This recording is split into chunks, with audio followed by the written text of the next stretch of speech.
सभी साथियों को मेरा नमस्कार, राम राम, जय गौ माता की, वंदे मातरम। साथियों हम कंप्यूटर पढ़ते आ रहे हैं और कंप्यूटर में अभी तक हमने 13 पार्ट कर लिए हैं। आज हम इसको आगे बढ़ाते हैं और पढ़ते हैं इंटरनेट क्या है। साथियों आज के समय में कंप्यूटर में इंटरनेट एक महत्वपूर्ण अंग बन चुका है। तो इंटरनेट है क्या, इंटरनेट की फुल फॉर्म क्या होती है, इंटरनेट का आविष्कार किसने किया, इंटरनेट का इतिहास क्या है, इंटरनेट के क्या बेनिफिट्स है, क्या इससे लॉस है यानी क्या हानियां और क्या लाभ है, और इंटरनेट के क्या अनुप्रयोग या इंटरनेट की क्या सुविधाएं हैं, इनके बारे में हम सभी के बारे में एक एक करके डिस्कस करेंगे।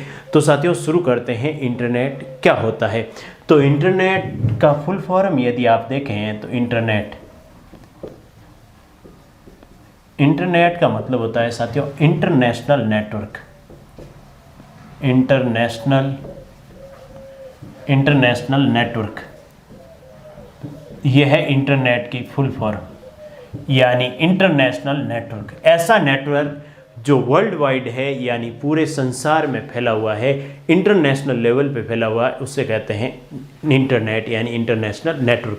अब बात करते हैं साथियों नेटवर्क क्या होता है, क्योंकि हम बात कर रहे हैं कि इंटरनेट यानी ऐसा नेटवर्क जो विश्वव्यापी है यानी इंटरनेशनल नेटवर्क है। तो नेटवर्क क्या होता है उसके बारे में हम बात करें। इंटरनेट को नेटवर्कों का नेटवर्क भी कहते हैं, या आप कह सकते हैं इंटरनेट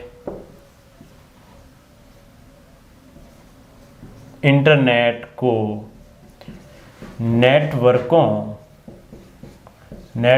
का नेटवर्क भी कहा जाता है। ठीक है, इंटरनेट को नेटवर्कों का नेटवर्क भी कहा जाता है। तो साथियों हम डिस्कस करते हैं कि नेटवर्क आखिर होता क्या है। इंटरनेट को नेटवर्कों का नेटवर्क भी कहते हैं या इंटरनेशनल नेटवर्क। तो हम बात करते हैं साथियों, जब इंटरनेट को नेटवर्कों का नेटवर्क कहते हैं या इंटरनेशनल नेटवर्क कहते हैं, तो इंटरनेट में जो नेटवर्क शब्द है उसका क्या मतलब होता है। तो साथियों नेटवर्क का मतलब साथियों कनेक्शन। जब साथियों दो या दो से अधिक कंप्यूटर आपस में जुड़ते हैं और वे डेटा या सूचनाओं का आदान प्रदान करते हैं, तो उनका जो लिंकिंग है वो साथियों नेटवर्क कहलाती है। यानी जब दो या दो से अधिक कंप्यूटर आपस में जुड़कर डेटा या सूचना का आदान प्रदान करें तो वो नेटवर्क बन जाएगा। तो साथियों नेटवर्क का मतलब होता है दो या दो से अधिक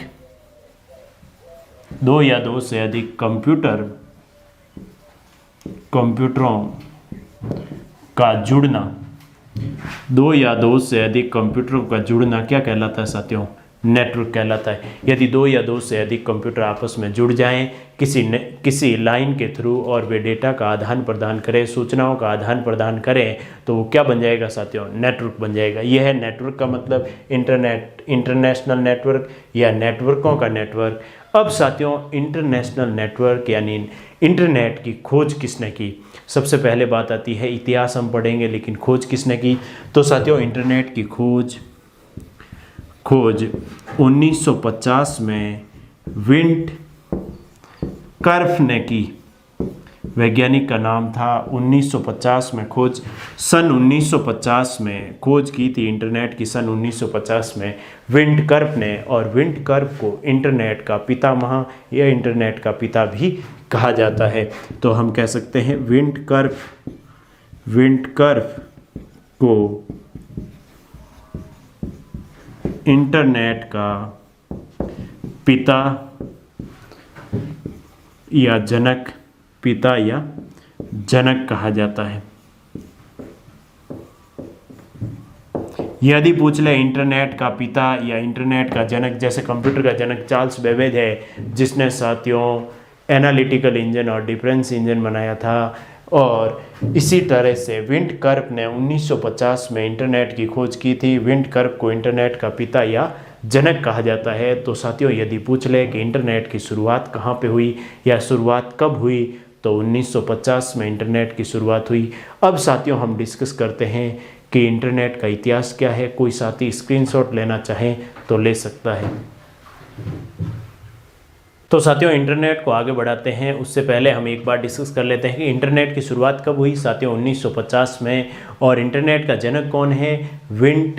कर्फ, और इसका पूरा नाम कहें तो विंटन ग्रे कर्फ था, और ये अमेरिका का रहने वाला अमेरिकन साइंटिस्ट था, जिसका साथियों इंटरनेट में महत्वपूर्ण योगदान था। सन 1969 में और 1972 से लेकर 1976 तक इसने एक TCP/IP इंटरनेट प्रोटोकॉल दिया था, और वो बहुत ही महत्वपूर्ण है। आज के समय में भी जितना भी इंटरनेट है उसमें सबसे ज़्यादा कोई प्रोटोकॉल काम में लिया जाता है तो वो TCP/IP। अब प्रोटोकॉल क्या है उसके बारे में हम इसको टॉपिक को आगे बढ़ाएंगे, तब डिस्कस करेंगे। उससे पहले साथियों हम इंटरनेट का इतिहास पढ़ लेते हैं। इंटरनेट की शुरुआत कब हुई साथियों? 1950 में। 1950 में विंटकर्प ने खोज नहीं की। विंटकर्प का जो योगदान था वो साथियों था 1969 से 1980 तक बहुत महत्वपूर्ण योगदान रहा था। तो साथियों 1969 में इंटरनेट के हम इतिहास की बात करें, इंटरनेट का इतिहास, इसकी बात करें, हिस्ट्री ऑफ इंटरनेट की बात करें, तो साथियों इसका महत्वपूर्ण खोज यदि इंटरनेट के इतिहास में कहें तो सन 1969 में हुई थी। सन 1969 में साथियों अमेरिका की दो यूनिवर्सिटी ऑफ कैलिफोर्निया और यूनिवर्सिटी ऑफ यूटा ने मिलकर 1969 में लॉस एंजलिस में एक नेटवर्क बनाया साथियों। आप कह सकते हैं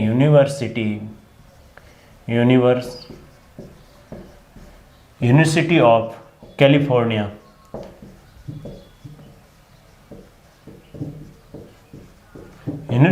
कैलिफोर्निया तथा यूनिवर्सिटी ऑफ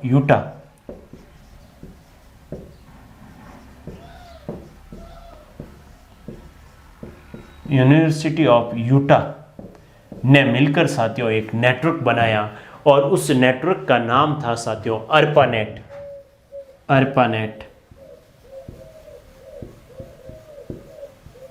सन 1969 में यूनिवर्सिटी ऑफ कैलिफोर्निया और यूनिवर्सिटी ऑफ यूटा ने मिलकर एक नेटवर्क बनाया था, और ये इंटरनेट के इतिहास में महत्वपूर्ण खोज थी, और उसका नाम था साथियों ARPANET। और ARPANET की फुल फॉर्म पूछी जाए तो ARPANET की फुल फॉर्म है साथियों advance, A for advance, R for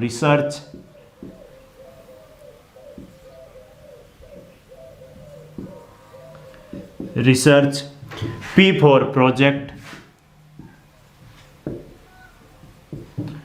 और A for advance, R for research, P for project, और A फॉर एजेंसी और NET फॉर नेटवर्क।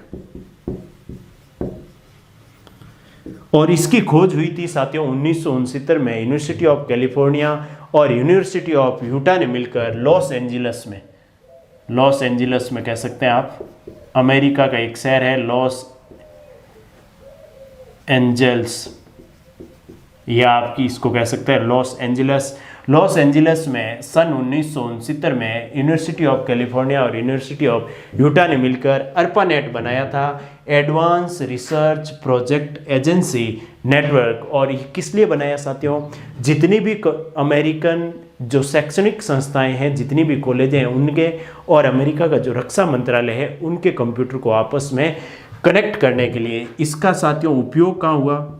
इसका उपयोग हुआ कॉलेज, या आप कह सकते हैं शैक्षणिक संस्थाएं, कॉलेज या शैक्षणिक संस्थाएं तथा रक्षा मंत्रालय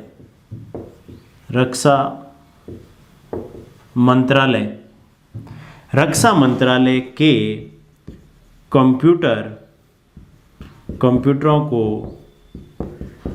आपस में जोड़ने के लिए इसका उपयोग किया गया साथियों। जितनी भी शैक्षणिक संस्थाएं यानी जितनी भी कॉलेजें हैं, जितनी भी यूनिवर्सिटीज़ तथा रक्षा मंत्रालय के कंप्यूटर को आपस में जोड़ने के लिए इस ARPANET का उपयोग किया गया। और ARPANET यानी साथियों advance research project agency network, और यूनिवर्सिटी ऑफ कैलिफोर्निया और यूनिवर्सिटी ऑफ यूटा ने मिलकर लॉस एंजलिस में 1969 में इसकी खोज की। इसके बाद साथियों अगली खोज किसने की? अगली खोज की थी साथियों राष्ट्रीय विज्ञान फाउंडेशन ने, और राष्ट्रीय विज्ञान फाउंडेशन ने एक NSF नेट बनाया था, और उस नेट और इस अरपा नेट को मिलाने के बाद बना है साथियों इंटरनेट। कोई साथी इसका स्क्रीनशॉट लेना चाहे तो ले सकता है, फिर इसको हम आगे बढ़ाते हैं। तो साथियों इंटरनेट के इतिहास को आगे बढ़ाते हैं, और इंटरनेट के इतिहास में पहली और महत्वपूर्ण खोज अरपा नेट, और अरपा नेट के बाद NSF नेट एक खोज हुई थी, और वो हुई थी साथियों मध्य 80 के दशक में। मध्य 80 के दशक में यानी 1980 के मध्य दशक में ये खोज, यानी 1975 के आसपास एक खोज हुई थी, और उस खोज को किया था साथियों राष्ट्रीय विज्ञान फाउंडेशन ने। राष्ट्रीय विज्ञान फाउंडेशन ने एक खोज की थी, और खोज हुई थी साथियों राष्ट्रीय विज्ञान फाउंडेशन ने एक नेटवर्क बनाया था, और उस नेटवर्क का नाम था साथियों NSF नेट। NSF नेट नाम से एक नेटवर्क बनाया था 1975 के आसपास, यानी मध्य 80 के दशक में। राष्ट्रीय विज्ञान फाउंडेशन ये कहाँ का था साथियों? अमेरिका का था राष्ट्रीय विज्ञान फाउंडेशन। इसने एक खोज की थी अमेरिका। राष्ट्रीय विज्ञान फाउंडेशन NSF नेट। अब NSF नेट की फुल फॉर्म साथियों N for national, S for science, F for foundation, यानी राष्ट्रीय विज्ञान फाउंडेशन। इसकी फुल फॉर्म है साथियों national science, SCI science foundation, और NET for network. National science foundation network नाम का एक नेटवर्क बना था, और इस नेटवर्क पर केवल आप शिक्षा से रिलेटेड कंप्यूटर को ही जोड़ सकते थे, यानी केवल आप शैक्षणिक कार्यों की ही अनुमति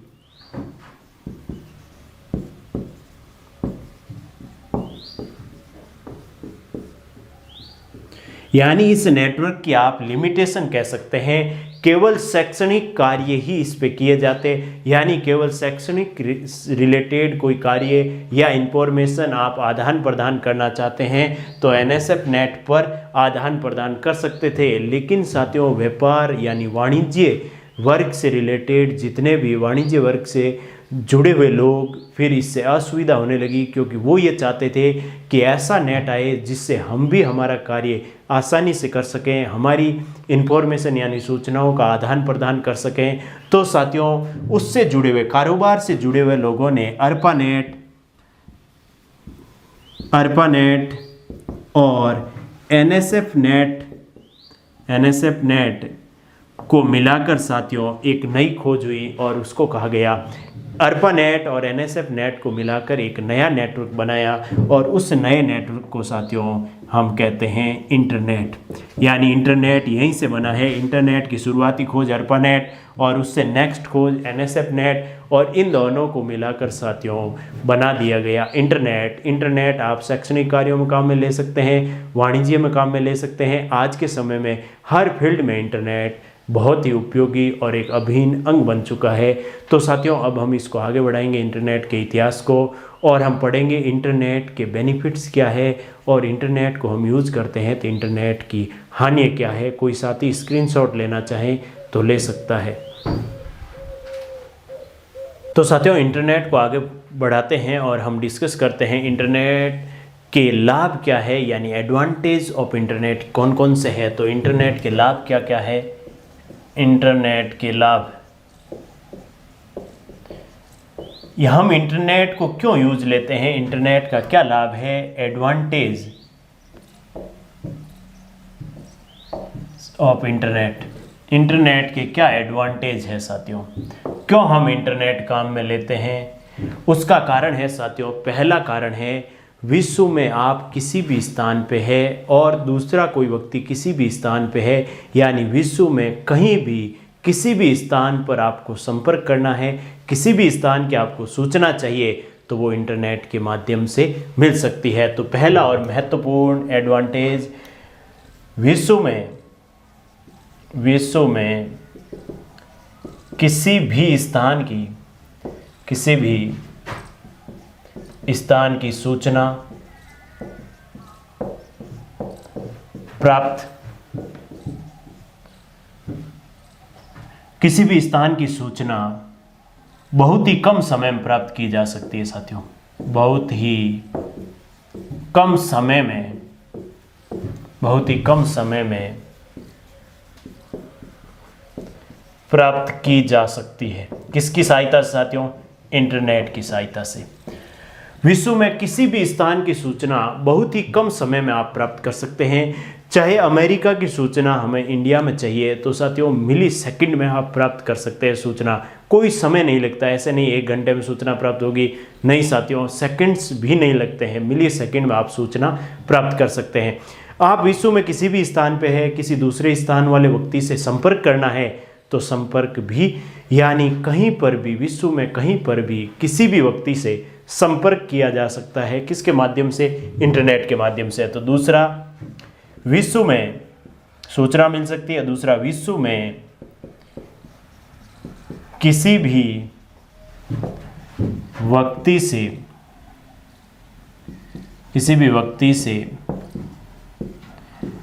कहीं भी संपर्क बनाया जा सकता है। यानी यहां पर बैठा व्यक्ति अमेरिका में बैठे व्यक्ति से संपर्क बना सकता है, यहां पर बैठा व्यक्ति ऑस्ट्रेलिया में बैठे व्यक्ति से संपर्क बना सकता है, यानी 7 समुंदर पार आप संपर्क बना सकते हैं। यानी विश्व में किसी भी व्यक्ति से कहीं भी संपर्क बनाया जा सकता है। जरूर नहीं यहाँ हो, आप भले ही कहीं भी हो, वो व्यक्ति कहीं भी हो, विश्व में किसी भी स्थान या किसी भी कोने के व्यक्ति से आप इंटरनेट के माध्यम से संपर्क बना सकते हैं। विश्व के किसी भी स्थान की आप सूचना प्राप्त कर सकते हैं। तीसरा और महत्वपूर्ण उपयोग है साथियों, एक ही सूचना को आप इंटरनेट के माध्यम से बार बार देख सकते हैं। यानी तीसरा और महत्वपूर्ण उपयोग, एक ही सूचना को बार बार देखा जा सकता है। यानी साथियों पहले क्या होता था कि रेडियो पर जैसे समाचार आए, समाचार का टाइम पूरा हो गया, वो समाचार चले गए, अब वो समाचार पुनः दोबारा आप एक्सेस नहीं कर सकते।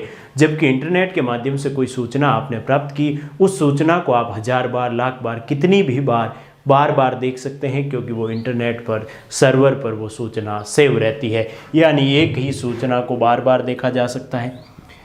चौथा और महत्वपूर्ण उपयोग है साथियों, इंटरनेट आने के बाद आपको पेपर वर्क बहुत कम हो गया। यानी आपको पेपर पर कोई प्रिंट निकाल के रखने की ज़रूरत नहीं, क्योंकि वो सूचना ऑनलाइन पड़ी रहती है इंटरनेट पर। आप जब चाहे तब उसको एक्सेस कर सकते हैं, यानी बार बार देख सकते हैं। यानी जो पेपर जो लगता था साथियों, पेपर का उपयोग बहुत हद तक कम हो गया। ये भी एक इंटरनेट का एडवांटेज है। यानी कागज़ का उपयोग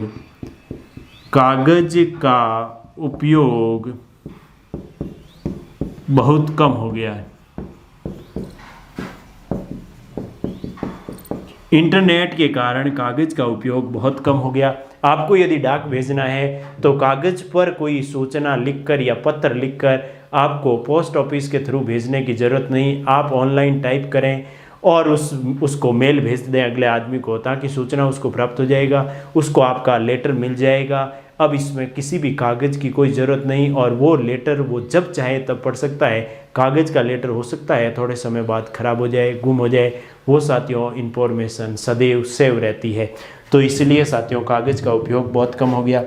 एक साथियों किसमें इंटरनेट का प्रयोग बहुत ज़्यादा होने लगा है आजकल, हम कहें तो ऑनलाइन बैंकिंग या net banking, debit card, credit card, यानी बिजनेस में लेन देन, व्यापारिक लेन देन बहुत ज़्यादा बढ़ गया है।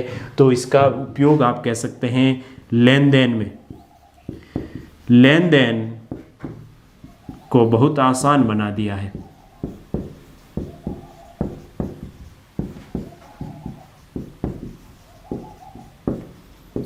ये भी इंटरनेट का लाभ है कि लेन देन को बहुत आसान बना दिया है। नेट बैंकिंग के थ्रू आप कितना भी ट्रांजैक्शन और कितनी भी बार ट्रांजैक्शन कर सकते हैं, आपको कहीं जाने की ज़रूरत नहीं। आप घर बैठे किसी भी व्यक्ति को पैसा भेज सकते हैं, लेन देन कर सकते हैं। आप साथियों घर बैठे विज्ञापन भी कर सकते हैं, कहीं आपको होर्डिंग लगाने की ज़रूरत नहीं। यानी साथियों विज्ञापन में भी इसका उपयोग है। आप कह सकते हैं विज्ञापन में, विज्ञापन विज्ञापन को इसने आसान बना दिया, यानी विज्ञापन देने को आसान बना दिया, ये भी इसका उपयोग है विज्ञापन में। तो ये है साथियों इंटरनेट के कुछ महत्वपूर्ण लाभ या एडवांटेज, जिसकी वजह से आज के समय में इंटरनेट बहुत ज़्यादा पॉपुलर हो गया। अब साथियों साइंस ने कोई खोज की है, आविष्कार किया है, तो उसके कुछ लाभ होते हैं। तो जितने ज़्यादा लाभ होते हैं उतनी हानियाँ भी बराबर होती है। तो साथियों कोई भी इसका इंटरनेट का उपयोग हम करते हैं तो इसमें बहुत सारी हानियाँ भी है, हमें लॉस भी हो सकते हैं। तो कौन कौन से लॉस हो सकते हैं उसको हम पढ़ेंगे। कोई साथी स्क्रीनशॉट लेना चाहें तो ले सकता है। तो साथियों इंटरनेट के लाभ डिस्कस करने के बाद इसको आगे बढ़ाते हैं और डिस्कस करते हैं इंटरनेट की हानियाँ या डिसएडवांटेज ऑफ इंटरनेट। इंटरनेट की हानियाँ कौन कौन सी होती है साथियों, क्या हानि होती है इंटरनेट को हम यूज़ लेते हैं। डिसएडवांटेज,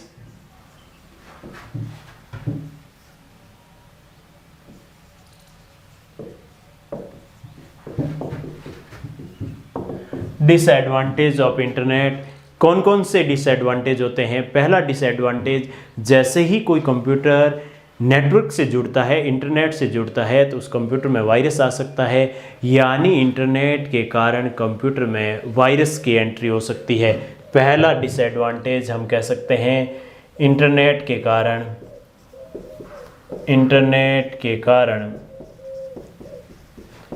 कंप्यूटर में वायरस, इंटरनेट के कारण कंप्यूटर में वायरस आ सकता है। और वायरस क्या कर सकता है साथियों, वायरस आ सकता है, ये एक हानि है। इंटरनेट के थ्रू आप जुड़ते हैं, कोई कंप्यूटर या किसी मोबाइल डिवाइस को इंटरनेट से जोड़ते हैं, कनेक्ट करते हैं, तो आपके मोबाइल या कंप्यूटर या लैपटॉप में वायरस आ सकता है। वायरस क्या कर सकता है साथियों, वायरस क्या कर सकता है कि आपके कंप्यूटर को हैंग कर सकता है, आपके कंप्यूटर से सूचनाएं चुरा सकता है, आपके कंप्यूटर में महत्वपूर्ण सूचना को डिलीट कर सकता है, कंप्यूटर से सारा हार्ड डिस्क और रैम जो रोम जितनी भी है उस सभी को इरेज कर सकता है, यानी रब कर सकता है, कंप्यूटर को क्रैक कर सकता है। इतना साथियों वायरस पावरफुल भी हो सकता है, यानी हार्ड डिस्क तक को इरेज कर सकता है, यानी जितना भी आपके पास डेटा या सूचना है उन सभी को रब कर सकता है वो। ये है वायरस का डिसएडवांटेज। तो इंटरनेट के कारण कंप्यूटर में वायरस आ सकता है। दूसरा इंटरनेट का हम हानियों की बात करें तो इंटरनेट का यूज़ साथियों असामाजिक तत्व या आतंकवादी भी अपने कार्यों के लिए ले सकते हैं, तो वो समाज के लिए बहुत घातक है। यानी दूसरा इसका इंटरनेट की हानि असामाजिक तत्व या आतंकवादियों द्वारा इंटरनेट का इस्तेमाल, इंटरनेट का गलत इस्तेमाल, ये भी इंटरनेट की हानि है साथियों। यदि किसी इंटरनेट को कोई आतंकवादी या असामाजिक तत्व अपने कार्यों में इसका इस्तेमाल करता है तो ये हम हमारे लिए इंटरनेट का एक लॉस कह सकते हैं। और क्या लॉस है इंटरनेट के कारण साथियों आपकी जो कंप्यूटर में सूचनाएं हैं उसको चुराया जा सकता है। इंटरनेट के कारण तीसरा और महत्वपूर्ण लॉस, इंटरनेट से आपकी महत्वपूर्ण सूचना या महत्वपूर्ण सूचनाओं को चुराया जा सकता है, वो वायरस की मदद से भी चुराया जा सकता है। और अन्य कई ऐसे सिस्टम होते हैं, अन्य कई ऐसे प्रोग्राम या सॉफ्टवेयर होते हैं जिनके थ्रू कई साथियों हैक कर लेते हैं हमारे सिस्टम को और हमारी महत्वपूर्ण सूचनाओं को चुरा लेते हैं। तो इंटरनेट से आपकी महत्वपूर्ण सूचनाओं को चुराया जा सकता है, ये भी इंटरनेट का डिसएडवांटेज है। और कई बार साथियों इंटरनेट के कारण फ्रॉड भी हो सकता है, यानी ऑनलाइन धोखा हो सकता है। जैसे डेबिट क्रेडिट कार्ड की कुछ सूचनाओं को चुराकर उसमें से बैंक अकाउंट में से पैसा विड्रॉ कर लिया जाता है। तो साथियों या ऑनलाइन आप कह सकते हैं ऑनलाइन फ्रॉड हो सकता है, ऑनलाइन फ्रॉड, या आप कह सकते हैं डेबिट क्रेडिट कार्ड्स की सहायता से डेबिट या क्रेडिट कार्ड की सूचनाओं से डेबिट क्रेडिट कार्ड की सूचनाओं से बैंक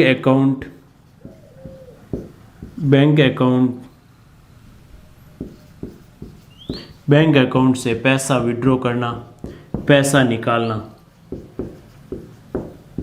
साथियों, ये भी इंटरनेट का एक डिसएडवांटेज है कि आपके बैंक अकाउंट से पैसा विड्रॉ हो जाता है और आपको पता ही नहीं चलता, क्योंकि आपकी सूचनाएं चुरा ली गई है। उसको आप कह सकते हैं ऑनलाइन फ्रॉड। ये महत्वपूर्ण डिसएडवांटेज है इंटरनेट के। अब साथियों, हम इंटरनेट को आगे बढ़ाते हैं और इंटरनेट के टॉपिक में कुछ महत्वपूर्ण पार्ट हम डिस्कस करने वाले हैं। वो भले ही इंटरनेट प्रोटोकॉल हो चाहे इंटरनेट कनेक्शन हो। तो इसको आगे बढ़ाते हैं। कोई साथी स्क्रीनशॉट लेना चाहें तो ले सकता है। तो साथियों, इंटरनेट को आगे बढ़ाते हैं और इंटरनेट के लाभ और हानियाँ पढ़ने के बाद हम डिस्कस करते हैं कि इंटरनेट के कनेक्शन कौन कौन से होते हैं, यानी किन किन कनेक्शन के थ्रू इंटरनेट से जुड़ा जा सकता है। तो इंटरनेट के मुख्यतः साथियों 3 तरह के कनेक्शन होते हैं। एक, शुरुआती जब इंटरनेट आया था तब साथियों ज़्यादातर डायल-अप कनेक्शन का यूज होता था, फिर ब्रॉडबैंड कनेक्शन, और आजकल सबसे ज़्यादा उपयोग होता है वायरलेस कनेक्शन, बिना वायर के कनेक्शन। इंटरनेट के थ्रू आप बिना वायर के कनेक्ट हो सकते हैं। तो साथियों, डायल-अप कनेक्शन क्या था? शुरुआती कनेक्शन जब इंटरनेट से जुड़ना होता था तो साथियों जो टेलीफोन लाइन होती थी उनको काम में लिया जाता था और एक फ़ोन नंबर दिया जाता था। उस पर जब हम डायल करते थे, कोई एक विशेष नंबर होता था, उसको डायल करते थे, तब इंटरनेट से हम कनेक्ट होते थे। यानी नाम से स्पष्ट है, डायल अप कनेक्शन। यानी आपको कुछ इंटरनेट यानी मोबाइल इंटरनेट यानी मोबाइल की जो लाइन है, टेलीफोन लाइन है, उस टेलीफोन लाइन पर आप नंबर की सहायता से एक नंबर डायल करेंगे और इस इंटरनेट से जुड़ने में 5 से 10 सेकंड का समय लगता था, क्योंकि आप नंबर डायल करेंगे, वो फ़ोन वहाँ लगेगा, उसके बाद आपको कनेक्शन प्रोवाइड होता था। तो उसे कहते हैं डायल अप कनेक्शन। तो जितने भी कई सारी जैसे कंपनियाँ, जैसे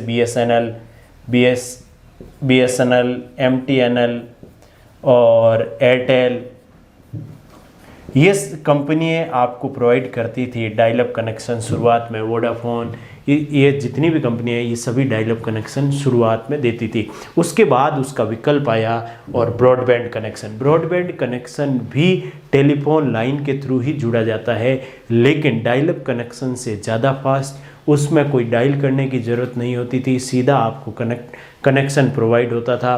तो ब्रॉडबैंड कनेक्शन भी 4 टाइप के होते हैं। एक होता है डिजिटल सब्सक्राइबर लाइन, DSL साथियों जैसे डायल अप कनेक्शन है वैसा ही हूबहू पैटर्न इसमें यूज होता है। DSL यानी तांबे के टेलीफोन के तार होते थे और तांबे के तार की सहायता से आप डेटा और सूचनाओं को आदान प्रदान कर सकते थे इंटरनेट पर। तो DSL लाइन होती थी और उस लाइन की सहायता से, DSL की फुल फॉर्म पूछी जा सकती है साथियों, डिजिटल सब्सक्राइबर लाइन, और डिजिटल सब्सक्राइबर लाइन के थ्रू जुड़ते थे। लेकिन जो डायल अप कनेक्शन की बजाय ये जो डिजिटल सब्सक्राइबर कनेक्शन है डायल अप कनेक्शन के जैसा ही, लेकिन इस पे डेटा ट्रांसफ़र की जो स्पीड थी वो ज़्यादा थी। आप इसको कह सकते हैं advance dial up connection.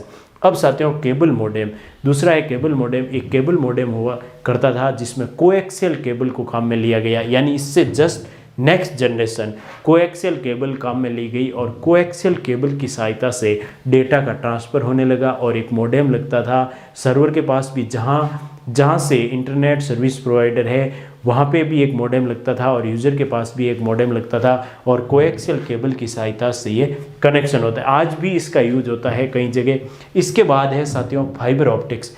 Fibre optic आजकल बहुत काम में लिया जाने लगा। फाइबर ऑप्टिक में क्या होता है साथियों, मनुष्य के बाल के जितने व्यास का एक तार होता है और उसमें साथियों प्रकाशीय तकनीक की सहायता से डेटा का ट्रांसफ़र होता है। यानी यदि पूछ लिया जाए फाइबर ऑप्टिक में क्या तकनीक काम में ली जाती है, तो प्रकाशीय तकनीक, यानी प्रकाशीय रूप में डेटा को बदला जाता है।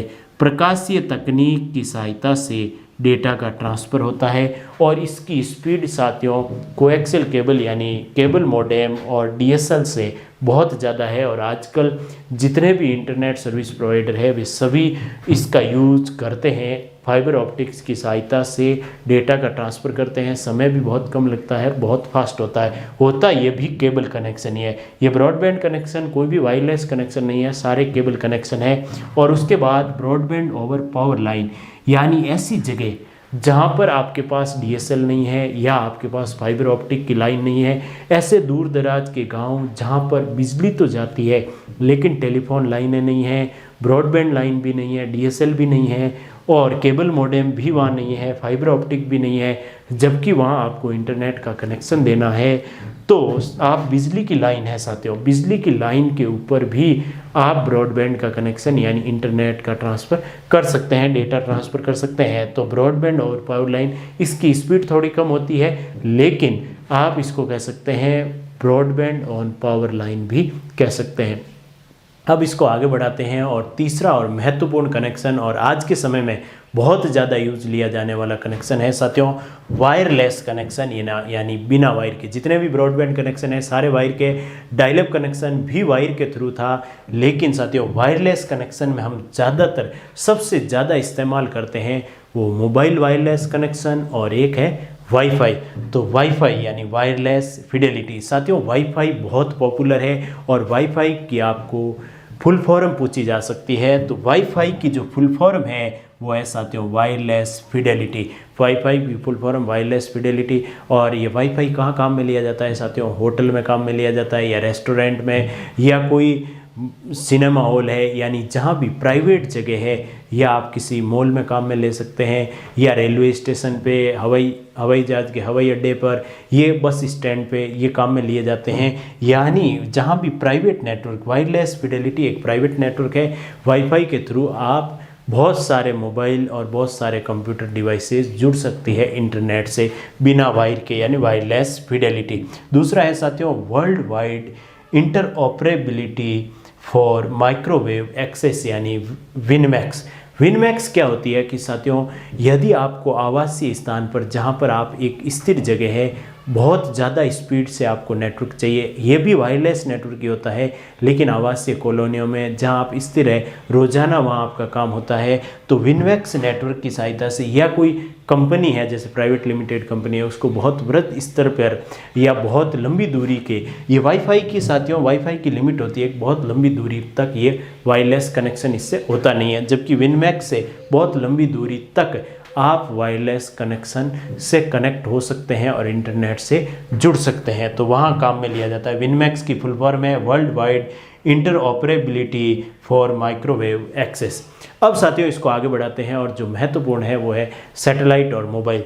तो मोबाइल वायरलेस ब्रॉडबैंड सर्विस, यानी साथियों जितने भी मोबाइल है वो साथियों मोबाइल में एक सिम कार्ड होता है और सिम कार्ड के थ्रू हम जो सर्विस प्रोवाइडर है, जिस कंपनी की सिम है, उसके थ्रू हम इंटरनेट से जुड़ते हैं और वायरलेस कनेक्शन होता है, तो उसको कहते हैं मोबाइल वायरलेस ब्रॉडबैंड सर्विस। और लास्ट में है साथियों सैटेलाइट, यानी सैटेलाइट भी वायरलेस इंटरनेट का उपयोग करता है। सैटेलाइट के सहायता से साथियों हम मौसम की जानकारी, सैटेलाइट के साथ सहायता से हम मिलिट्री ऑपरेशन कर सकते हैं। तो बहुत महत्वपूर्ण पार्ट है साथियों मोबाइल वायरलेस और सैटेलाइट। ये है साथियों इंटरनेट के कनेक्शन किस किस तरह से दिया जा सकता है। डायल अप शुरुआती, उसके बाद ब्रॉडबैंड और अब चल रहा है सबसे ज़्यादा वायरलेस। और भी आगे इसमें साथियों सुधार हो सकता है। तो अब हम इसको आगे बढ़ाएंगे और पढ़ेंगे साथियों इंटरनेट प्रोटोकॉल कौन कौन से होते हैं और इंटरनेट से जुड़ी कुछ टर्म्स पढ़ने की कोशिश करेंगे। उससे पहले साथियों कोई साथी स्क्रीनशॉट लेना चाहे तो ले सकता है। तो साथियों इंटरनेट को हम आगे बढ़ाते हैं और पढ़ते हैं इंटरकनेक्टिंग प्रोटोकॉल। इंटरकनेक्टिंग प्रोटोकॉल क्या होता है साथियों? जब एक कंप्यूटर दूसरे कंप्यूटर या जब एक कंप्यूटर किसी इंटरनेट पर सर्वर से कनेक्ट होता है तो सूचनाओं का जब आदान प्रदान किया जाता है तो सूचनाओं के आदान प्रदान का देखरेख करना, उसको सही सूचना को सही जगह पर पहुंचाना, इस पूरी जिम्मेदारी किसकी होती है साथियों? प्रोटोकॉल्स की। इंटरकनेक्टिंग प्रोटोकॉल्स होते हैं जो सूचनाओं को सही स्थान पर पहुंचाते हैं और सूचनाओं का आदान प्रदान करने का देख रेख करते हैं। तो साथियों आप कह सकते हैं सूचनाओं के आदान प्रदान की देखरेख देख रेख या आप कह सकते हैं जिम्मेदारी, देख रेख या जिम्मेदारी किसकी होती है साथियों? इंटरकनेक्टिंग प्रोटोकॉल्स की। सूचनाओं के आदान प्रदान का देखरेख करना, उसको सही स्थान पर पहुंचाना, सही समय पर पहुंचाना, सूचनाओं के आदान प्रदान की देखरेख और जिम्मेदारी पूरी किसकी होती है साथियों? इंटरकनेक्टिंग प्रोटोकॉल्स की। और उन्हीं इंटरकनेक्टिंग प्रोटोकॉल्स में कुछ प्रोटोकॉल हम डिस्कस कर रहे हैं। ऐसे तो साथियों इंटरकनेक्टिंग प्रोटोकॉल बहुत सारे तरह के होते हैं और जैसे जैसे समय आगे बढ़ रहा है बहुत सारे तरह के इंटरकनेक्टिंग प्रोटोकॉल्स नए आ रहे हैं, नई खोज हो रही है। तो साथियों सबसे ज़्यादा जो इंटरकनेक्टिंग प्रोटोकॉल आज के समय में या इंटरनेट के इतिहास से अभी तक देखें तो सबसे ज़्यादा जो यूज हो रहा है वो है TCP/IP। अब TCP की फुल फॉर्म क्या होती है साथियों? ट्रांसमिशन कंट्रोल प्रोटोकॉल और / इंटरनेट प्रोटोकॉल, यानी ट्रांसमिशन कंट्रोल प्रोटोकॉल नाम से ही स्पष्ट है, यानी सूचनाओं के आदान प्रदान को कंट्रोल करने वाला प्रोटोकॉल और इंटरनेट प्रोटोकॉल। तो TCP/IP के दो पार्ट है, एक है साथियों TCP जो सूचनाओं के आदान प्रदान को कंट्रोल करता है और एक है IP सूचनाओं को सही स्थान पर पहुंचाता है। यानी IP एड्रेस आपने सुना होगा, कंप्यूटर का IP एड्रेस होता है, किस एड्रेस पे कौन सी सूचना कितने समय में कब पहुंचानी है वो कंट्रोल करता है TCP, और पहुंचाता है किस एड्रेस पे पहुंचना है वो IP डिसाइड करता है। तो ये सूचनाओं को कंट्रोल करता है, यानी सूचनाओं के ट्रांसमिशन को कंट्रोल करता है। कैसे सूचना किस वे में भेजी जाएगी, कितने समय में भेजी जाएगी, किस रूप में भेजी जाएगी, यानी सूचनाओं के ट्रांसमिशन को कंट्रोल करता है। और ये किस स्थान पर सूचना भेजनी है उसको ये डिसाइड करता है, किस स्थान पर सूचना भेजनी है, ये IP का कार्य होता है। कौन से कंप्यूटर को कौन सी सूचना देनी है ये IP डिसाइड करता है, और सूचना किस वे में जाएगी वो TCP डिसाइड करता है। तो साथियों सूचनाएं किस वे में जाती है? जब एक कंप्यूटर से सूचना किसी दूसरे कंप्यूटर में भेजी जाती है, TCP क्या करता है? उस सूचना को अलग अलग पैकेट्स में बांट देता है, यानी जो भी सूचना है उसको छोटे छोटे पैकेट बांट दिया, फिर उसका ट्रांसफ़र कर दिया। जहाँ भी ये IP के थ्रू जहाँ भी वो पहुँचेगा, जिस कंप्यूटर पहुँचेगा वो उन पैकेट्स को पुनः मिलाकर सूचना में बदल देगा। तो साथियों यदि पूछ ले TCP से सूचना किस रूप में भेजी जाती है तो आप कह सकते हैं TCP से सूचना पैकेट्स के रूप में जाती है, पैकेट्स के रूप में भेजी जाती है। ऐसा प्रश्न साथियों पूछा गया है परीक्षा में कि TCP यानी ट्रांसमिशन कंट्रोल प्रोटोकॉल के थ्रू सूचना किस तरह से भेजी जाती है। छोटे छोटे पैकेट्स के रूप में सूचना जाती है, जिस कंप्यूटर पर सूचना पहुंचानी है वहाँ पुनः पैकेट्स मिलकर सूचना का निर्माण कर देते हैं। ये TCP का कार्य होता है। अब हम आगे बढ़ते हैं और अगला प्रोटोकॉल है फाइल ट्रांसफ़र प्रोटोकॉल।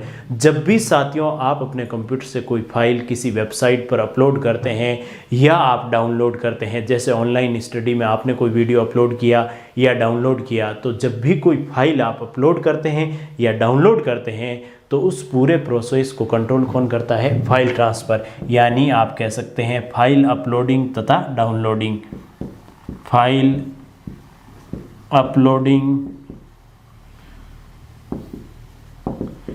अपलोडिंग तथा डाउनलोडिंग।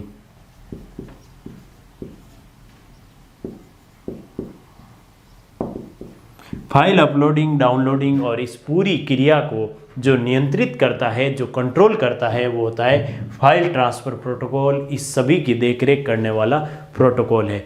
अब साथियों इसको आगे बढ़ाते हैं और एक महत्वपूर्ण प्रोटोकॉल है HTTP प्रोटोकॉल, यानी hyper text transfer protocol. HTTP की full form hyper text transfer protocol. साथियों इन प्रोटोकॉल्स की फुल फॉर्म पूछी जा सकती है। TCP की फुल फॉर्म, HTTP की फुल फॉर्म, HTML की फुल फॉर्म या FTP की फुल फॉर्म।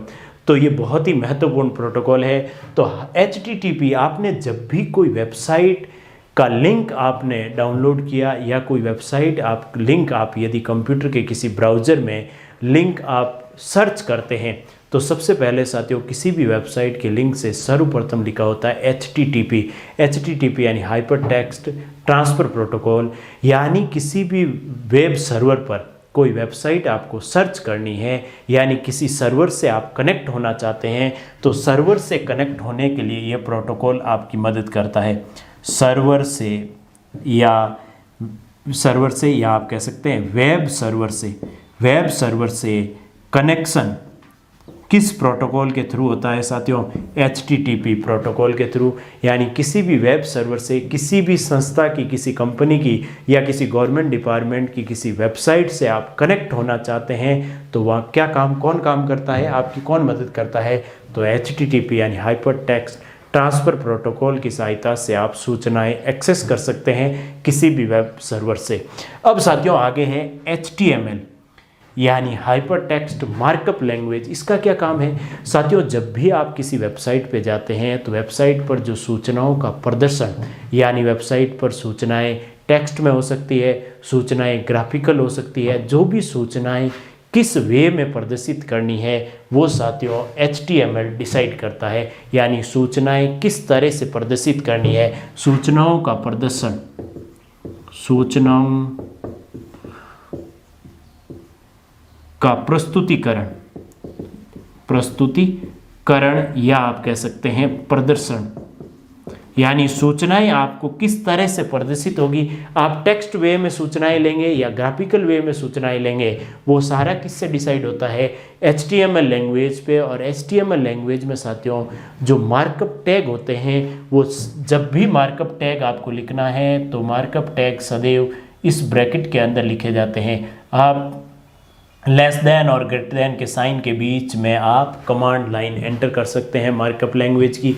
ये भी प्रश्न पूछा गया था कि HTML लैंग्वेज में कमांड लाइन किन दो चिन्ह के बीच में एंटर की जाती है? तो लेस देन और ग्रेटर देन के चिन्ह के बीच में कोई भी कमांड आपको HTML में देना है। और इससे क्या होता है साथियों? HTML क्या करता है कि वेब सर्वर पर या वेबसाइट पे जो भी सूचनाएं होंगी उनको किस तरह से आपका प्रस्तुतिकरण या प्रदर्शन होगा वो HTML की सहायता से होगा। और तो ये है साथियों मेजर प्रोटोकॉल जो इंटरनेट में आज के समय में सबसे ज़्यादा काम में लिए जा रहे हैं। ऐसे साथियों रोज़ नए प्रोटोकॉल आ रहे हैं, उनका आविष्कार हो रहा है। कोई साथी स्क्रीनशॉट लेना चाहें तो ले सकता है, फिर हम इसको आगे बढ़ाते हैं। और इंटरनेट से संबंधित कुछ शब्दावली जैसे डोमेन नेम क्या होता है, URL क्या होता है, वेब सर्वर क्या होता है, इसके बारे में हम www क्या होता है, इसके बारे में हम डिस्कस करेंगे।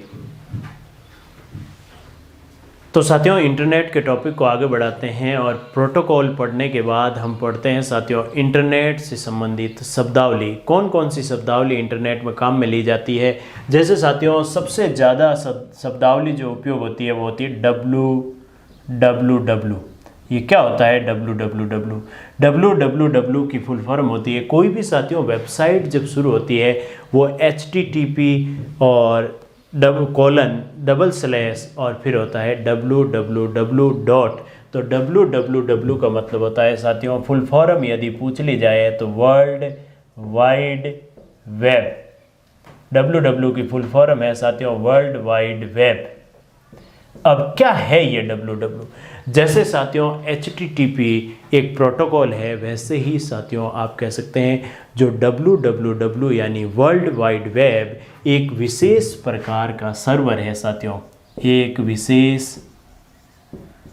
एक विशेष प्रकार का सर्वर है ये प्रकार का सर्वर। अब सर्वर क्या होता है साथियों? सर्वर होता है जहां पर बहुत बड़ी मात्रा में आंकड़े या सूचनाएं स्टोर रहती है। तो www यानी वर्ल्ड वाइड वेब एक विशेष प्रकार का सर्वर है। इस सर्वर पर आप डॉक्यूमेंट रख सकते हैं, डॉक्यूमेंट ऑडियो वीडियो और ग्राफिकल सूचना, सारी सूचनाएं साथियों आप यहाँ स्टोर रख सकते हैं। तो www यानी वर्ल्ड वाइड वेब एक विशेष प्रकार का सर्वर है जहाँ डॉक्यूमेंटेड रूप में ऑडियो वीडियो ग्राफिकल इन सभी टाइप में सूचनाएं रख सकते हैं। और इन सूचनाओं को इस सर्वर पर प्रदर्शित करना है तो किस लैंग्वेज का इस्तेमाल होता है? HTML लैंग्वेज का। यह है साथियों वर्ल्ड वाइड वेब यानी www। इसके बाद साथियों आता है www पर आते हैं वेब पेज। दूसरी शब्दावली है आप कह सकते हैं वेब पेज। वेब पेज, अब पेज क्या होता है उसके बारे में साथियों हम डिस्कस कर चुके हैं। पेज के बारे में हम पहले भी डिस्कस कर चुके हैं कि MS वर्ड में जहाँ पर हम सूचनाएं लिखते हैं वो पेज होते हैं। जब आप किसी वेबसाइट पर जाते हैं तो सूचनाएं आप जिस पेज पर देख रहे हैं वो होता है वेब पेज। यानी HTML लैंग्वेज में सूचनाओं का जो प्रस्तुतिकरण जहाँ पर होता है, वेबसाइट पर सूचनाओं का प्रस्तुतिकरण HTML लैंग्वेज में जहाँ पर होता है उसे कहते हैं वेब पेज। यानी वेबसाइट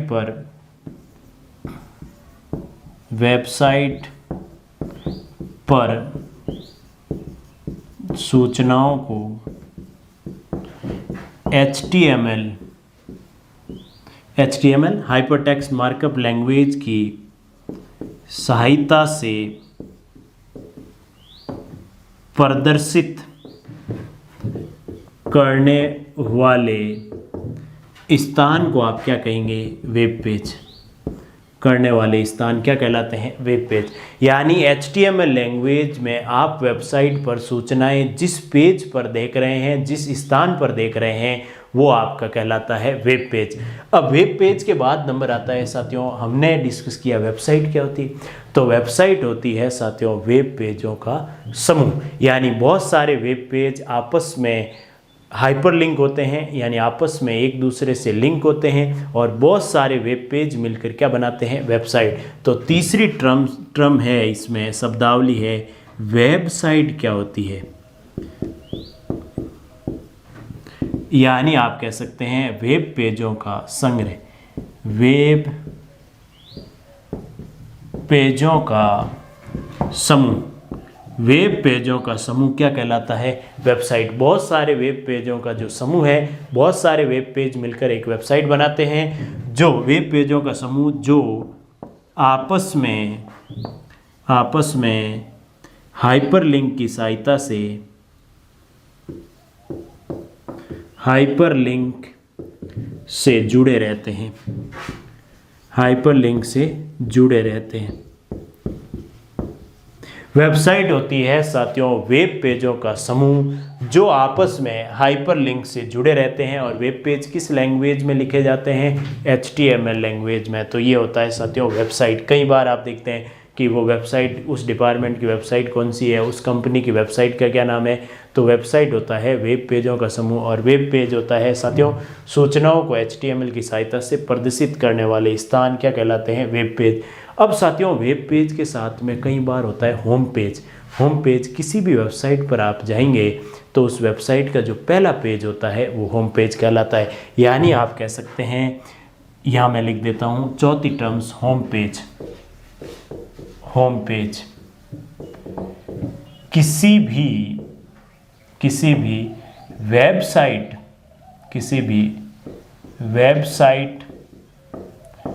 का पहला पेज क्या कहलाता है साथियों? Home page. किसी भी वेबसाइट का जो पहला पेज होता है वो होता है होम पेज।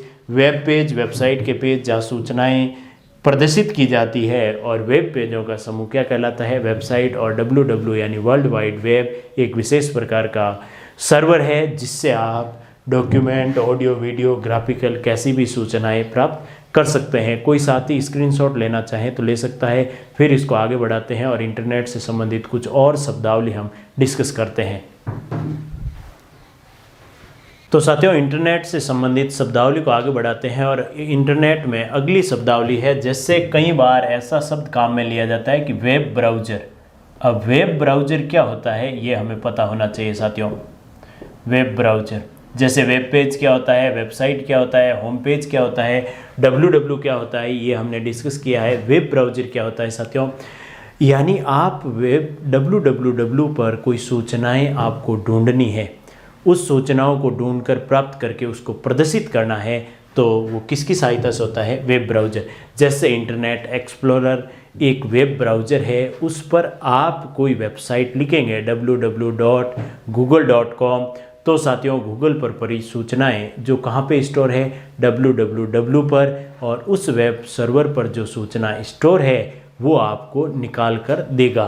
तो सूचनाओं को आप कह सकते हैं www पर स्टोर सूचनाओं, www मतलब समझते हो साथियों, वर्ल्ड वाइड वेब पर स्टोर सूचनाओं को ढूंढने तथा प्राप्त करने तथा प्रदर्शित करने में किसका यूज होता है साथियों? प्राप्त करना तथा प्रदर्शित करने में किसका यूज होता है? वेब ब्राउज़र का। यानी वेब ब्राउज़र की सहायता से आप www पर पड़ी सूचनाओं को ढूंढने, उनको वहाँ से प्राप्त करने तथा उनको प्रदर्शित करने में यूज करते हैं वेब ब्राउज़र, जैसे कि इंटरनेट एक्सप्लोरर और भी कई सारे गूगल के ब्राउज़र आते हैं, मोजिला फायरफॉक्स आता है, अलग अलग ब्राउज़र आते हैं साथियों। अब इसको आगे बढ़ाते हैं और हम डिस्कस करते हैं साथियों वेब सर्वर क्या होता है। वेब सर्वर, अगली शब्दावली है web server. Web server, web server जहाँ पर आप इंटरनेट से जुड़ी जितने भी डॉक्यूमेंट है या जितनी भी सूचनाएं जहां पर स्टोर होती है, यानी सूचनाओं का जो स्टोरेज है उसे आप वेब सर्वर कहते हैं। यानी इंटरनेट से जुड़ी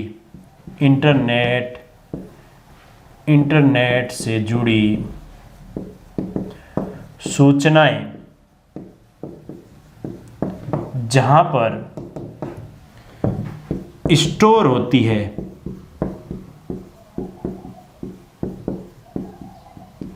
उसे वेब सर्वर कहते हैं।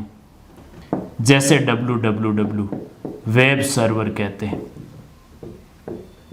इंटरनेट से जुड़ी सूचनाएं जहां पर स्टोर होती है उसे क्या कहते हैं साथियों? Web server. अब साथियों एक और टर्म जो आप बहुत ज़्यादा काम में लेते हैं कि वेब एड्रेस।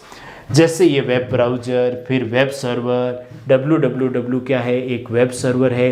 बहुत सारे वेब सर्वर है साथियों, गूगल के वेब सर्वर है, ओरेकल के है, माइक्रोसॉफ्ट के है, अलग अलग कंपनियों के वेब सर्वर बनाए हुए हैं।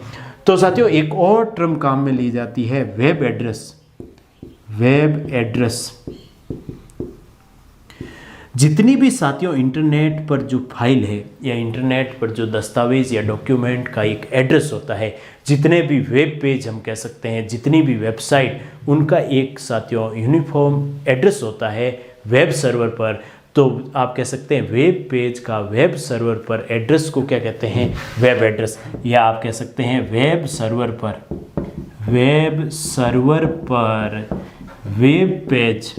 वेब पेज क्या होते हैं ये आपको पता है? सूचनाएं जिसकी सहायता से दर्शाई जाती है। वेब सर्वर पर वेब पेज, या आप कह सकते हैं फाइल, या आप कह सकते हैं डॉक्यूमेंट, या आप कह सकते हैं वेबसाइट का एड्रेस क्या कहलाता है? Web address. वेब सर्वर पर वेब पेज, फाइल, डॉक्यूमेंट या वेबसाइट का एड्रेस क्या कहलाता है? वेबसाइट का एड्रेस वेब एड्रेस कहलाता है। वेब एड्रेस कहलाता है। साथियों एक कॉमन टाइप का वेब एड्रेस है यूआरएल। आपने सुना होगा यूआरएल भी एक वेब एड्रेस होता है। यूआरएल आपने बहुत सुना होगा साथियों। यूआरएल आप यदि कहें तो किसी वेबसाइट का वेब एड्रेस क्या है, आप कई बार बोलेंगे वेब एड्रेस देना, कई बार आप बोलेंगे कि इस कंपनी का या इस डिपार्टमेंट का यूआरएल क्या है, यानी लिंक क्या है। तो यूआरएल की फुल फॉर्म होती है साथियों uniform resource locator. Uniform resource locator, ये यूआरएल की फुल फॉर्म होती है यूनिफॉर्म रिसोर्स लोकेटर। यानी किसी इंडिविजुअल वेब पेज को मुझे लोकेट करना है, यानी किसी रिसोर्स यानी किसी सूचना को मुझे ढूंढना है, यूनिफॉर्म सूचना को मुझे ढूंढना है, तो यूनिफॉर्म रिसोर्स लोकेटर, जिसकी खोज की थी साथियों टिम बर्न ली ने 1991 में इसका उपयोग किया था। सबसे पहले टिम बर्न ली ने URL का इस्तेमाल किया था। और जितनी भी साथियों आप वेबसाइट लगाते हैं, जैसे आप लिखते हैं HTTP ::/ फिर आपने ऐसे लिखा www.google.com और फिर कॉलन, फिर आपने लिखा सर्विसेज, फिर आपने लिखा इंडेक्स। इस तरह साथियों जो लिखे जाते हैं ये इंडेक्स, ये आप कह सकते हैं HTTP यानी हाइपर टेक्स्ट ट्रांसफ़र प्रोटोकॉल, ये प्रोटोकॉल है। ये www यानी वर्ल्ड वाइड वेब एक सर्वर है। ये है साथियों डोमेन नेम।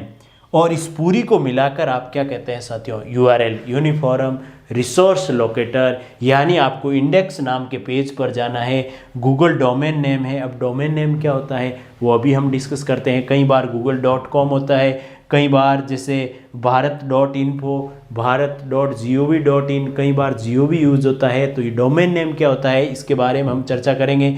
फिर ये सर्विस टाइप की एक वेबसाइट है और इस वेबसाइट का ये एक वेब पेज है, इंडेक्स वेब पेज है। इस पर आपको पहुंचना है तो ये साथियों है इसका एक एड्रेस, इसको आप कह सकते हैं वेब एड्रेस। और वेब एड्रेस को कई बार क्या कहते हैं, URL यानी यूनिफॉर्म रिसोर्स लोकेटर। कोई साथी इसका स्क्रीनशॉट लेना चाहे तो ले सकता है। फिर हम इंटरनेट से संबंधित शब्दावली को आगे बढ़ाते हैं और डिस्कस करेंगे डोमेन क्या होता है। और भी कई सारी शब्दावली है, उनको हम एक एक करके डिस्कस करने वाले हैं।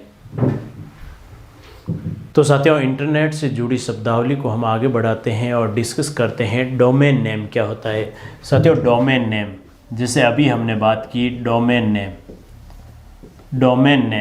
डोमेन नेम साथियों अद्वितीय होता है, यानी डुप्लीकेट डोमेन नेम कभी यूज नहीं होता है। डोमेन नेम क्या होता है कि साथियों इंटरनेट पर जितने भी कंप्यूटर आपस में जुड़े हैं उनको लोकेट करना, उनकी साथियों उनकी क्या लोकेशन है, उनसे सूचनाएं आदान प्रदान करने में काम आता है डोमेन नेम। यह अद्वितीय होता है, आप इसको लिख सकते हैं, ये अद्वितीय होता है। अद्वितीय यानी उसके जैसा दूसरा नहीं, अद्वितीय होता है। डोमेन नेम अद्वितीय होता है और इंटरनेट से जुड़े कंप्यूटर की को लोकेट करने या उनसे सूचनाएं आदान प्रदान करने में काम आता है। यानी आप कह सकते हैं इंटरनेट से जुड़े कंप्यूटरों को लोकेट करने में, यानी उनकी लोकेशन क्या लोकेट करने में काम आता है। सूचनाओं के आदान प्रदान में ये काम आता है। इंटरनेट से जुड़े कंप्यूटर को लोकेट करने में काम आता है। डोमेन नेम सदैव अद्वितीय होता है। और डोमेन नेम का उदाहरण मैं आपको कहूँ, डोमेन नेम के उदाहरण क्या है। फॉर एग्जांपल उदाहरण की बात करें तो जैसे अभी मैंने लिखा था साथियों google.com, या कई बार ऐसे हो जाए जैसे और कोई नेम हो जैसे yahoo.com, या आप कह सकते हैं साथियों जैसे कई बार .com यूज़ नहीं लेके .info, internet.info, ऐसा भी डोमेन नेम काम में लिया जाता है .info। या आप कह सकते हैं कोई चैरिटेबल ट्रस्ट है जैसे मानव.org या animal.org नाम से कोई चैरिटेबल ट्रस्ट है। तो साथियों ये क्या होते हैं, सारे डोमेन नेम होते हैं। डोमेन नेम यानी जो इंटरनेट से जुड़े कंप्यूटर या सर्वर है उसको लोकेट करने में ये काम आता है। ये अद्वितीय होता है। अब कहीं .com काम में लिया जाता है, कहीं .info, कहीं .org, कहीं .edu। तो ये क्या होते हैं साथियों, ये डोमेन नेम होते हैं। और डोमेन नेम में सदैव आप कह सकते हैं दो शब्दों के बीच में डॉट जरूर काम में लिया जाता है। डोमेन नेम कम से कम 2 शब्दों का होता है, 2 से ज़्यादा शब्दों का हो सकता है। डोमेन नेम कम से कम 2 शब्दों का या 2 वर्ड का होता है जिसके बीच में एक डॉट जरूर आता है। .com हो, .info, .org, .edu, .in, .gov, बहुत सारे तरह के डोमेन नेम होते हैं, लेकिन उनके बीच में डॉट जरूर आता है और दो शब्दों से मिलकर बना होता है, दो से ज़्यादा शब्द हो सकते हैं। अब साथियों कई बार होता है कि .com किसके लिए होता है? .com का मतलब होता है कमर्शियल यानी वाणिज्य। कमर्शियल रिलेटेड जितने भी साथियों वेबसाइट होती है, ऐसी वेबसाइट जो वाणिज्य से रिलेटेड सूचनाओं का आदान प्रदान करती है, वे .com, .edu यानी जो शिक्षा से जुड़े जितने भी वेबसाइट है, शिक्षा से जुड़े जितने भी वेबसाइट है, वे .edu डोमेन नेम का प्रयोग करती है। जैसे राजस्थान.edu यानी राजस्थान से रिलेटेड, शिक्षा से रिलेटेड जुड़ा राजस्थान.secondary.edu, इस तरह से भी। और .gov साथियों होता है सरकारी विभाग से संबंधित कोई वेबसाइट या जानकारी .edu। अब .org जो होता है वो गैर लाभकारी संगठन काम में लेते हैं, ताकि साथियों वेबसाइट का जो वेब एड्रेस होता है उसमें जो डोमेन नेम देखते ही हमें पता चल जाता है कि यहाँ किस तरह की सूचना, शिक्षा से संबंधित .edu पे, .com कॉमर्शियल या वाणिज्य उद्योग से संबंधित, सरकारी से संबंधित .gov, .org, या आप कह सकते हैं .info यानी सूचना तकनीक से संबंधित कोई सूचना चाहिए तो .info होता है। .net साथियों इंटरनेट से संबंधित, कई बार ये भी काम में लिया जाता है। .net इंटरनेट से संबंधित कई देशों की अलग अलग सूचनाएं होती है, कई देशों से रिलेटेड भी डोमेन नेम है। जैसे इंडिया से रिलेटेड है .in इंडिया से रिलेटेड, ये है भारत से रिलेटेड। जैसे .fr फ्रांस से रिलेटेड, .uk यूनाइटेड किंगडम से रिलेटेड, इस तरह के भी डोमेन नेम काम में लिए जाते हैं। डोमेन नेम से हम पहचान सकते हैं कि हमें इस डोमेन नेम को हम सर्च करेंगे, चाहे सर्च इंजन पे, चाहे वेब ब्राउज़र पे हम इसकी कोई वेबसाइट का नाम URL डालेंगे तो हमें किस प्रकार की सूचनाएं मिलेगी, वो साथियों हम डोमेन नेम से पहचान सकते हैं।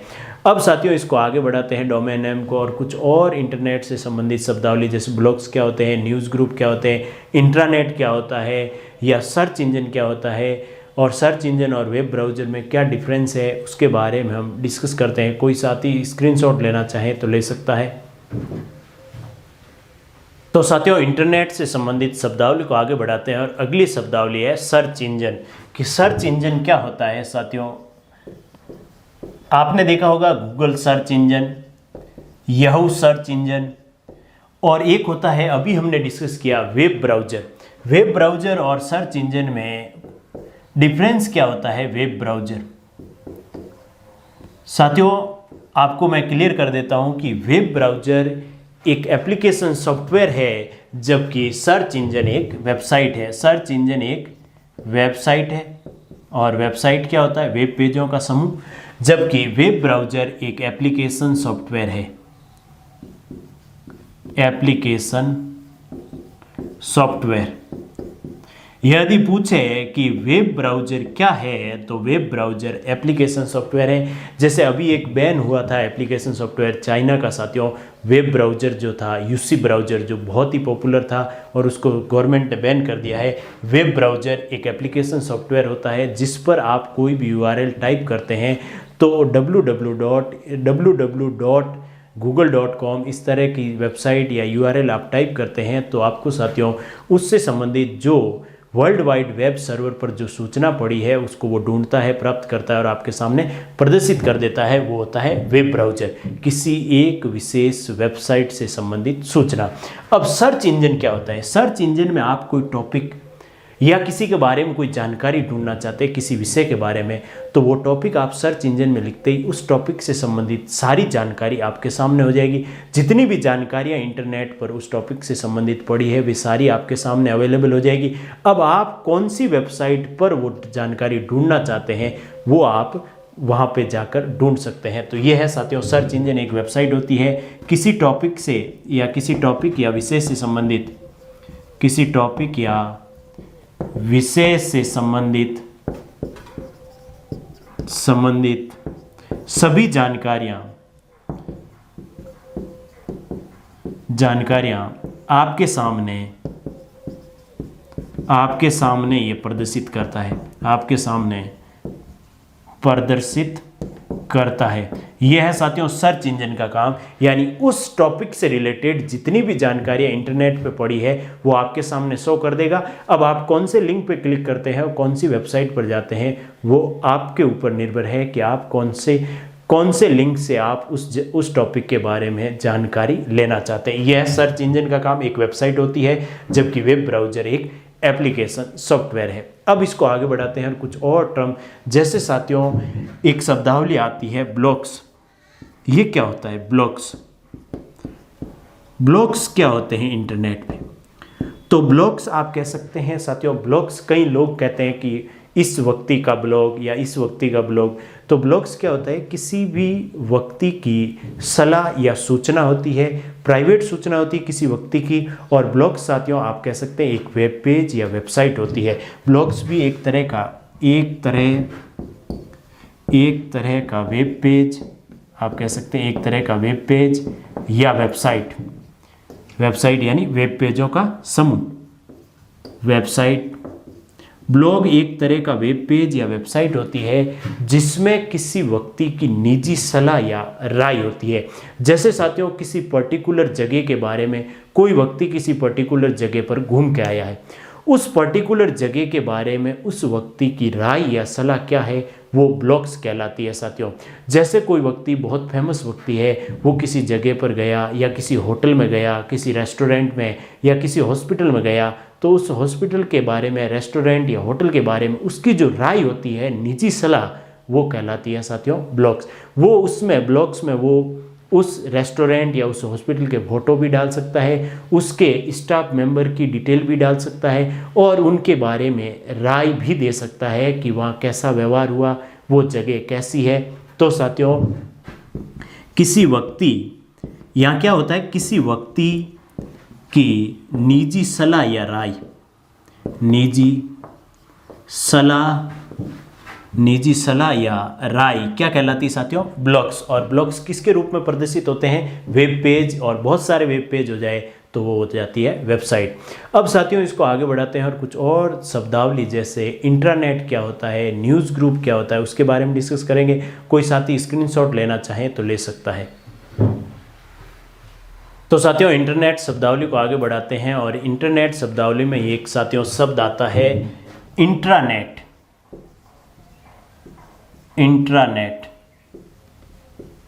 अब आप, एक होता है इंटरनेट यानी इंटरनेशनल नेटवर्क, और एक होता है साथियों शब्द होता है, एक होता है इंटर और एक होता है इंट्रानेट। एक जैसे आप कह सकते हैं इंटर स्टेट और इंट्रा स्टेट। इंटर स्टेट का मतलब एक स्टेट से दूसरे स्टेट, जैसे कोई इंटर स्टेट सप्लाई हो रही है किसी सामान की, तो साथियों एक स्टेट से दूसरे स्टेट कोई सामान जाएगा तो उसको कहेंगे इंटर स्टेट।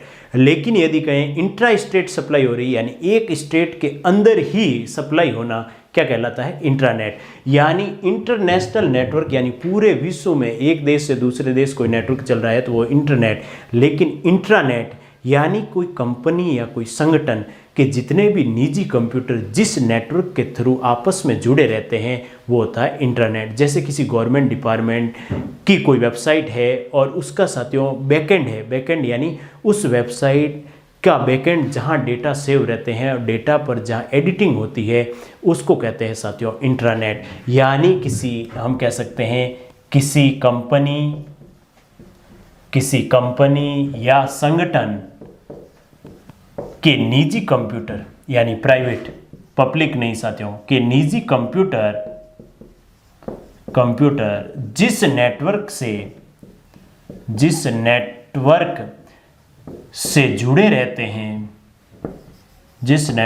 जुड़े रहते हैं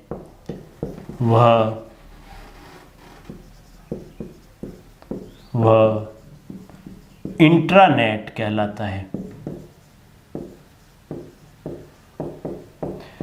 अब साथियों क्या होता है कि इनका ये निजी नेटवर्क है। जैसे यदि मैं उस कंपनी का आदमी नहीं हूँ, मैं उस नेटवर्क को एक्सेस करना चाहता हूँ तो मुझे परमिशन नहीं होगी। वो केवल परमिशन उन्हें होगी जो उस कंपनी में काम करते हैं, यानी उस कंपनी का निजी नेटवर्क है, उस कंपनी का जहाँ कार्यालय है, कुछ लिमिटेड IP पे यानी इंटरनेट प्रोटोकॉल जो एड्रेस होता है कुछ लिमिटेड आईपी पे ही वो नेटवर्क चलता है। आप जहाँ चाहे वहाँ उसको एक्सेस नहीं कर सकते क्योंकि उसकी लिमिट होती है। वो उनका निजी कंप्यूटर पर चलने वाला नेटवर्क है, तो उसे कहेंगे इंट्रानेट। अब साथियों इसको आगे बढ़ाते हैं और हम चर्चा करते हैं न्यूज़ ग्रुप क्या होते हैं। कई बार ये शब्दावली आती है न्यूज़ ग्रुप या आप कह सकते हैं न्यूज़ ग्रुप्स। न्यूज़ ग्रुप्स क्या होते हैं साथियों, आपने न्यूज़ चैनल पे देखी होगी लाइव डिबेट या लाइव बेस देखी होगी कि 2 या 2 से ज़्यादा व्यक्ति इंटरनेट पर बैठकर आपस में वार्तालाप कर रहे हैं या डिस्कशन कर रहे हैं या बेस कर रहे हैं, तो न्यूज़ चैनल पर होने वाली बेस आप न्यूज़ ग्रुप कह सकते हैं। न्यूज़ चैनल पर होने वाली बेस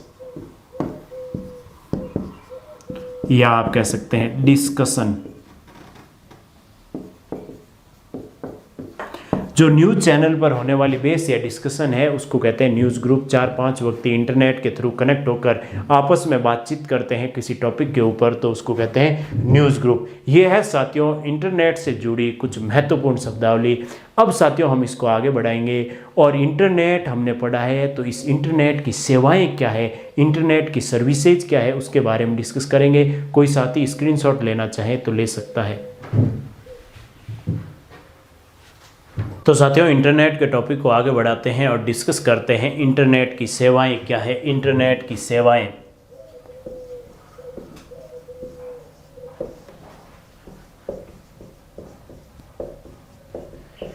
इंटरनेट सर्विसेज।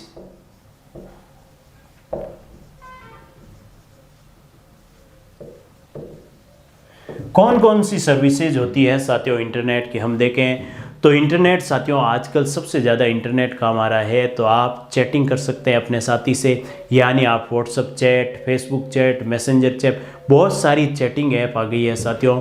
तो इंटरनेट की सहायता से आप किसी भी व्यक्ति से मैसेज में चैटिंग कर सकते हैं। चैटिंग करना यानी वॉइस मैसेज आप भेज सकते हैं या टेक्स्ट मैसेज आप भेज सकते हैं, ये होती है चैटिंग। और दूसरा साथियों इंटरनेट की दूसरी सेवाएं आप देखें तो ईमेल, जैसे जीमेल है, याहू मेल है, हॉटमेल है, बहुत सारी मेल के साथियों आप मेल की वेबसाइट है जिसकी सहायता से एक व्यक्ति दूसरे व्यक्ति को मैसेज कर सकता है, मेल कर सकता है, कोई डॉक्यूमेंट भेज सकता है, कोई MS वर्ड का कोई फाइल भेज सकता है, PDF फाइल भेज सकता है, वीडियो फाइल भी भेज सकता है साथियों ईमेल के थ्रू। ये इंटरनेट की दूसरी सर्विसेज है। और साथियों चैटिंग के साथ आप टेक्स्ट और वॉइस चैटिंग के साथ आप वीडियो कॉल भी कर सकते हैं। तो जो वीडियो कॉन्फ्रेंसिंग होती है, बहुत सारे व्यक्ति अलग अलग जगह पर बैठे हैं, उनको आपस में कोई बैठक करनी है, किसी टॉपिक पर डिस्कशन करना है, तो वो भी साथियों इंटरनेट की एक सर्विस है। यानी इंटरनेट की तीसरी सर्विस हम कहें तो वीडियो वीडियो कॉन्फ्रेंसिंग भी साथियों इंटरनेट की एक सर्विस है। और सर्विस सोचें जैसे साथियों ई बैंकिंग। आजकल कोई काम के लिए बैंक जाने की ज़रूरत नहीं, घर बैठे ही आप ट्रांजैक्शन कर सकते हैं, अपना बैंक का स्टेटमेंट ले सकते हैं, पासबुक के लिए कोई एप्लीकेशन लगा सकते हैं, उसे कहते हैं साथियों ई बैंकिंग। तो इंटरनेट बैंकिंग यानी ई बैंकिंग। तो एक सर्विस और हुई इंटरनेट ई बैंकिंग। ई बैंकिंग के साथ ही साथियों जैसे आप इंटरनेट के कारण आप घर बैठे ही पढ़ रहे हैं, इस लॉकडाउन के पीरियड में आप यदि आपकी कोचिंगें नहीं खुल रही है तो आप घर बैठे पढ़ाई कर सकते हैं। कोई स्टूडेंट स्कूल नहीं जा रहा है तो वो घर बैठे पढ़ाई कर सकता है। किसी रिमोट स्थान पर बैठा व्यक्ति किसी दूसरे स्थान पर बैठे व्यक्ति से पढ़ रहा है इंटरनेट के माध्यम से, तो उसे कहते हैं साथियों ई लर्निंग। ई लर्निंग भी इंटरनेट की एक सेवा है। ई लर्निंग इसी टाइप से साथियों आप यदि लॉकडाउन है और आप बाहर नहीं निकल सकते या क्वारंटाइन पीरियड में है, आपको कोई शॉपिंग करनी है, आप बाहर नहीं जा सकते, किसी दुकान पे नहीं जा सकते, बाज़ार बंद है, तो साथियों आप इंटरनेट के थ्रू शॉपिंग कर सकते हैं। उससे जैसे ई लर्निंग हो रही है उसी टाइप से शॉपिंग को कहेंगे साथियों ई शॉपिंग। ये भी इंटरनेट की एक सेवा है। अब आप समझ सकते हैं साथियों इंटरनेट इतना पॉपुलर क्यों हुआ। इसी टाइप से आप यदि किसी आपको यदि रिजर्वेशन करवाना है, आप रेलवे स्टेशन नहीं जा पा रहे हैं किसी कारणवश, आप घर बैठे बैठे आप अपनी ट्रेन का टिकट, ट्रेन की कोई सीट या हवाई जहाज़ की कोई सीट रिजर्व कर सकते हैं, तो उसे कहते हैं साथियों ई रिजर्वेशन। ई रिजर्वेशन। इसी टाइप से साथियों इसको हम आगे बढ़ाएं तो आजकल साथियों सोशल नेटवर्किंग साइटें हैं, बहुत सारी सोशल नेटवर्किंग, जिस पर आप अपने हजारों दोस्तों से आप एक साथ चैट कर सकते हैं, हजारों दोस्तों को एक साथ इंफॉर्मेशन दे सकते हैं, आप अपने अलग अलग ग्रुप बना सकते हैं दोस्तों का। तो वो होता है साथियों social site, social networking site.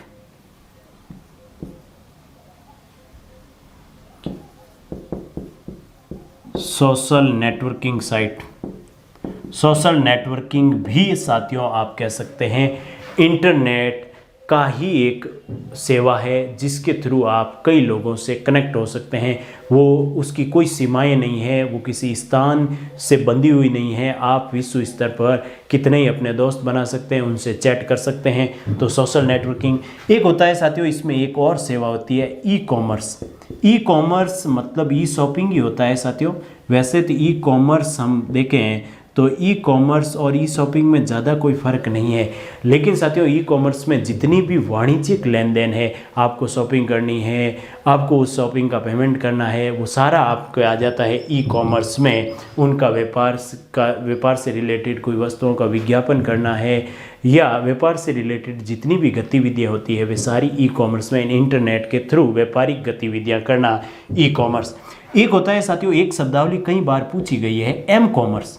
अब ई कॉमर्स और एम कॉमर्स में फ़र्क क्या है? ई कॉमर्स और एम कॉमर्स में क्या फ़र्क है?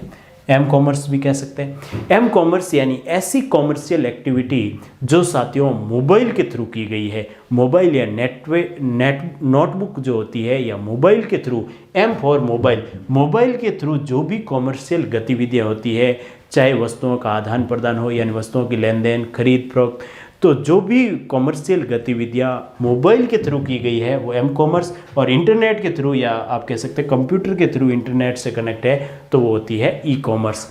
ये है साथियों इंटरनेट की सर्विसेज। तो हमने साथियों समझने की कोशिश की इंटरनेट क्या, इंटरनेट का इतिहास क्या, इंटरनेट के लाभ क्या, इंटरनेट की हानि क्या, इंटरनेट के प्रोटोकॉल कितने तरह के होते हैं, इंटरनेट के कनेक्शन कितने तरह के होते हैं, और इंटरनेट से संबंधित कुछ बेसिक शब्दावली जो बार बार आती है, एग्जाम में पूछा जा सकता है। इंटरनेट क्या है, सर्च इंजन क्या होती है, क्या वेबसाइट होती है, क्या वेब ब्राउज़र एप्लीकेशन सॉफ्टवेयर है कि सिस्टम सॉफ्टवेयर है कि सर्च इंजन है, इसके बारे में www की फुल फॉर्म पूछी जा सकती है, URL की फुल फॉर्म पूछी जा सकती है, और इंटरनेट की सेवाएं निम्न में से कौन सी है या कौन सी नहीं है, इस तरह के प्रश्न बनते हैं। तो साथियों इस टॉपिक को हम आगे बढ़ाएंगे और इस तरह के प्रश्न करने की कोशिश करेंगे जो पिछली परीक्षाओं में पूछे गए हैं, वो हम अगले पार्ट में डिस्कस करेंगे। कोई साथी स्क्रीनशॉट लेना चाहें तो ले सकता है। तो सभी साथियों को समय देने के लिए बहुत बहुत धन्यवाद। जय राम जी की साथियों।